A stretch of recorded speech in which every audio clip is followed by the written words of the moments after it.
Anyway, here's the idea. Indians in Canada cannot own land. Did you know that? How many knew that? Good. Who owns the land that the Indians occupy?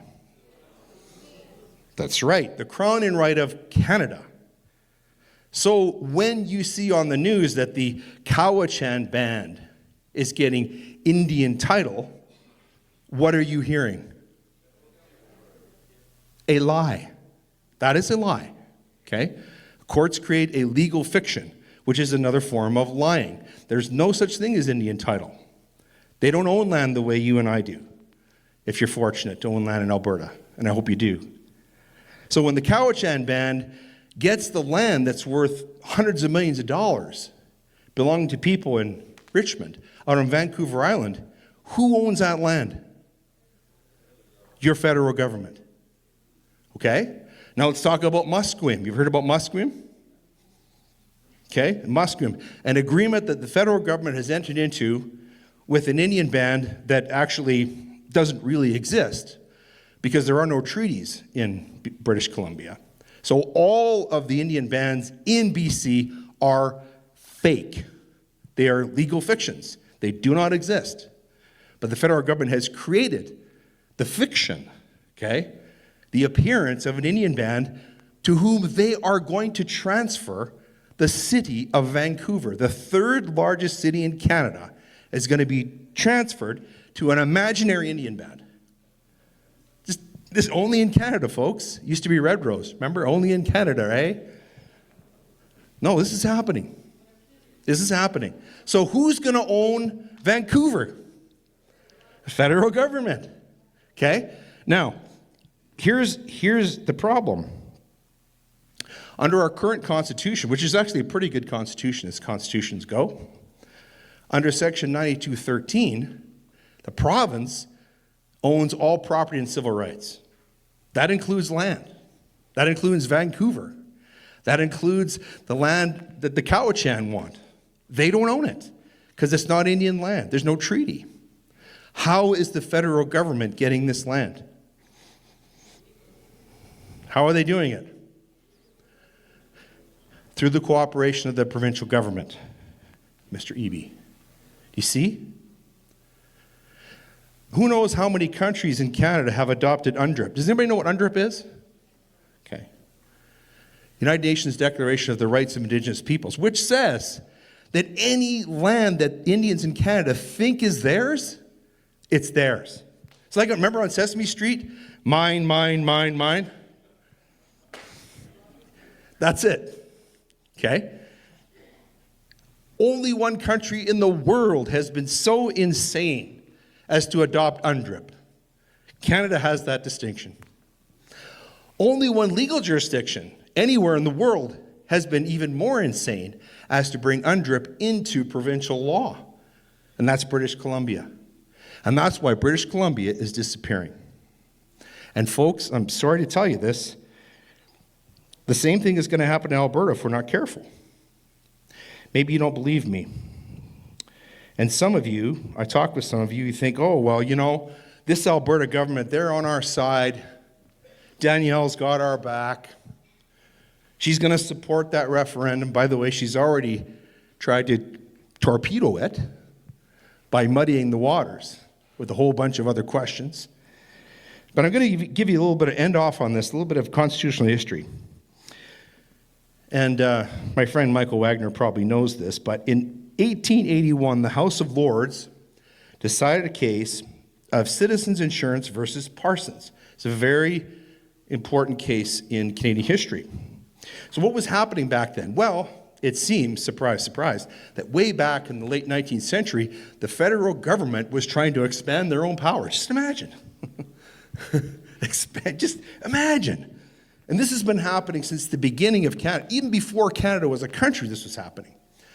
But ever since the BNA Act, which is our constitution before we got our current constitution, the federal government and the provinces were going to court fighting over jurisdiction. And it's always the federal government that's been encroaching, okay? So in this case, what happens is they held that federal jurisdiction should not be construed as applying to all regulations of trade and commerce which do not affect civil rights. Listen to this. But the local legislatures or provinces are empowered to deal with all questions of a local character, and the mode in which persons carry on their business within the limits of the province is a question of local character. If a railway began and ended within a particular province, there is no reason why provincial legislation should not regulate it. Drink that in for a second. We could have our own railways. The provinces are virtually separate countries federated into one, as in the case of the United States, and each member of the Confederation is a separate state and has the right to make its own laws, subject to those which apply to the whole Confederation. The term civil rights, by the way, this is still the wording of our Constitution, cannot be restricted as contended for on the other side by the federal government. So what's my point here? Some of you are thinking, well, you know, we don't really need a referendum. We don't need independence because Danielle's she's going to reconfederate things for us. She's going to leverage a better deal for us. Here's the problem. The point is that Alberta already is a separate state within Confederation. That's what the law says, okay? The scope of property and civil rights is potentially so broad as to encompass all aspects of civilian life in Alberta. Just stop and think about it.